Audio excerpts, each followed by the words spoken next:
Hello, my name is Kevin Brune. I am a junior currently attending Cathedral High School. Today, my presentation will be on the subject of avoiding inter-office relationships. Today's workplace has become a notorious hotspot for relationships, and it's no longer just a stereotypical boss and secretary anymore. It has grown to be more than that, now between coworkers and other management. The new infidelity occurs between peers who, through working closely together on a regular basis, first started out as friends, only to develop passionate attraction for each other over time. It is important to avoid sending out the wrong signals by dressing appropriately for the office place.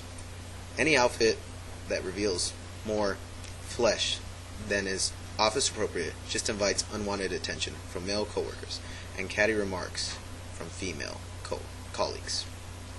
If you do not want to be mistakenly labeled, avoid clothes that could damage your reputation, because there are too inappropriate for work. There are outfits that still get you noticed, but they have only good remarks to say, like how sophisticated she looks, and they are outfits that are more than appropriate for the office place. And although appearance is a big role, there are other key components that you need to keep in mind in avoiding office flirting. It may be whether a simple act of placing a hand on a shoulder, some bantering remarks, even just a teasing email. But don't be surprised if he or she gets tempted or starts reacting. It's best to avoid physical contact with colleagues as of the opposite sex, such as hugging, patting, and tickling, which are often interpreted as a form of physical flirting, because it is important to keep things professional.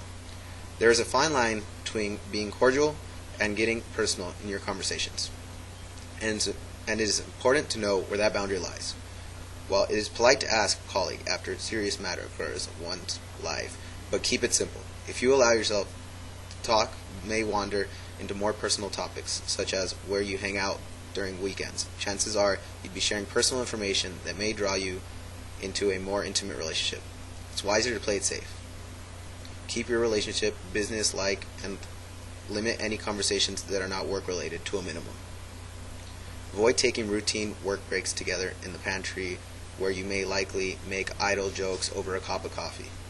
Share personal dreams and develop emotional bonding that has infidelity potential. When you are not at work, avoid one-on-one situations, even if he or she is just asking you out for a simple lunch.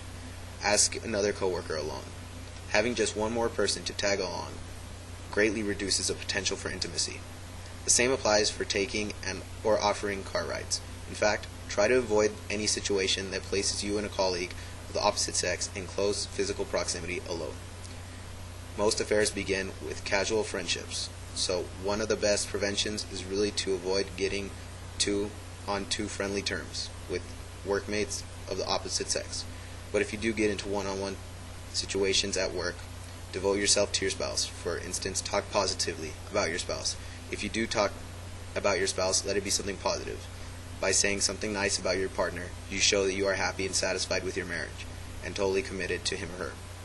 Negative remarks such as complaining and complaints about your spouse should be off limits.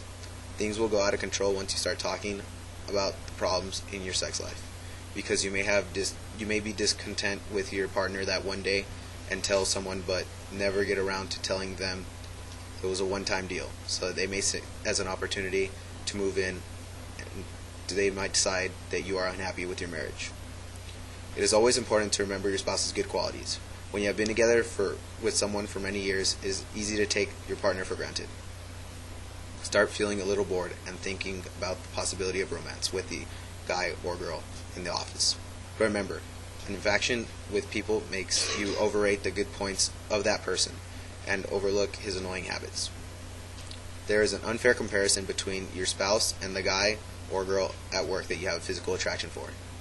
Instead, drawing up a list of people you love about your spouse versus the colleague's annoying habits. This way, you will have a more objective judgment about your feelings. Well, as we come to a close, I want to thank you so much for your attention. I hope you enjoyed my speech on avoiding inter-office relationships.